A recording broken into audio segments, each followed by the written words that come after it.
¿Qué tal? Esta lección va orientada a que ahondemos al respecto de la comunicación eficiente de las finanzas en la empresa.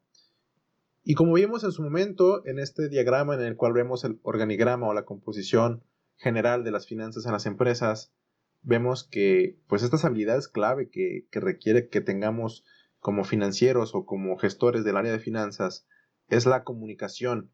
Y muchas veces somos demasiado técnicos, demasiado complejos para transmitir un mensaje, y eso implica que el valor que tiene esa información a lo mejor se pierda en el camino o se malentienda, y eso conlleve que no se estén haciendo las cosas de la mejor manera. Entonces, algún análisis que lleguemos a realizar puede ser perdido, o sea, se puede perder todo el valor que tiene este análisis precisamente por no ser eficientes a la hora de transmitir y generar esta comunicación con el resto de la empresa. Entonces, vemos algunas de las características con las que cuenta una comunicación eficiente desde el departamento de finanzas o desde el área de finanzas hacia con los otros departamentos.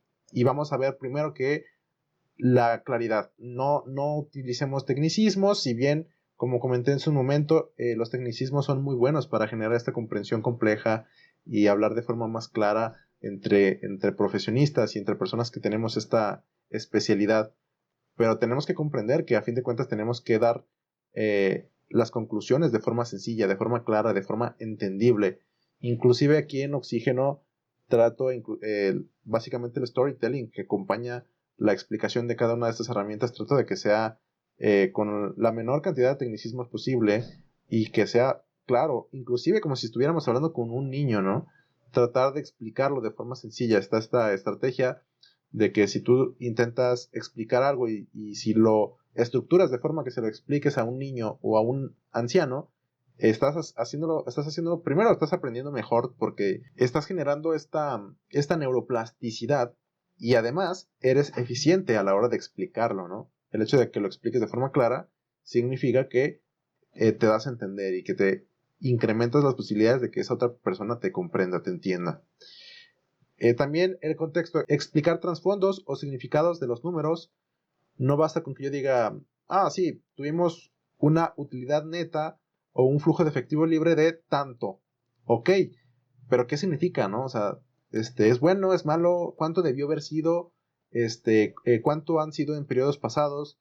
O sea, generar puntos de comparación, explicar trasfondos, eso es bueno, eso es malo. ¿Qué opina la dirección? ¿Qué opina la administración? ¿Qué opina el director, en este caso de finanzas, o el director de administración y demás? También generar o tener este enfoque en cuanto a la visualización.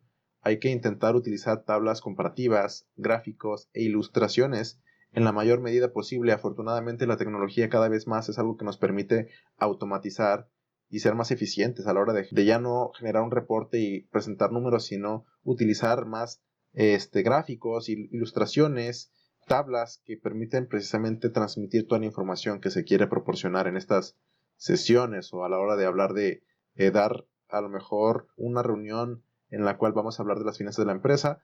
Se logra hacer de una forma más eficiente de esta forma. Vemos también que es muy oportuno utilizar ejemplos y analogías en temas complejos. Por ejemplo, justamente hablaba sobre la clasificación de las áreas y utilicé un ejemplo de esta planta procesadora de agua, ¿no? Espero que haya servido, pero precisamente es una de las características que tiene una comunicación eficiente, tratar de utilizar ejemplos y analogías para que pueda generarse la comprensión en la otra persona y que también a la vez esa otra persona pueda interiorizar esos conceptos. Al cerebro humano le gustan las historias y ver las cosas de forma visual, ¿no? De una forma plasmada, de forma gráfica, visual. Entonces, en la medida de lo posible, es muy oportuno utilizar estos ejemplos. También a la hora de generar la presentación, constantemente estar resolviendo dudas, estar preguntando si se está comprendiendo, si hay alguna duda sobre el proceso, si se comprenden las bases del por qué se dice lo que se está diciendo. Constantemente es una muy buena práctica generar esta interacción y diálogo de cara a una correcta comunicación de las finanzas hacia con otros departamentos y otros colaboradores, otros colegas. También la adaptabilidad, de acuerdo a la audiencia, ser más o menos técnico no es lo mismo que yo vaya a hacer una presentación con otras personas, colegas financieros, quizá personas que están relacionadas al área de finanzas, o si se lo voy a presentar a personas, operadores quizá, ¿no? O personas que están en otro departamento que nunca han tenido acercamiento con tecnicismos o definiciones de financieras. Por lo tanto, considerar esto y nuevamente adaptarnos a estas situaciones, generar un lenguaje, una comunicación más clara, más sencilla, tratar de procesar esta comunicación de forma que, como comentaba, se lo dijéramos a un niño y de esa forma nos vamos a asegurar de que vamos a ser comprendidos de la mejor manera posible.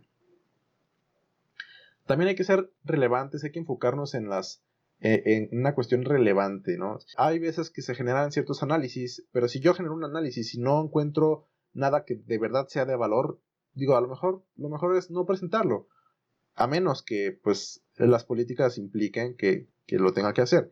Pero hay que enfocarnos en las métricas clave. A lo mejor también en un análisis puedo encontrar con muchos números, pero a lo mejor no todos ellos son de verdad relevantes.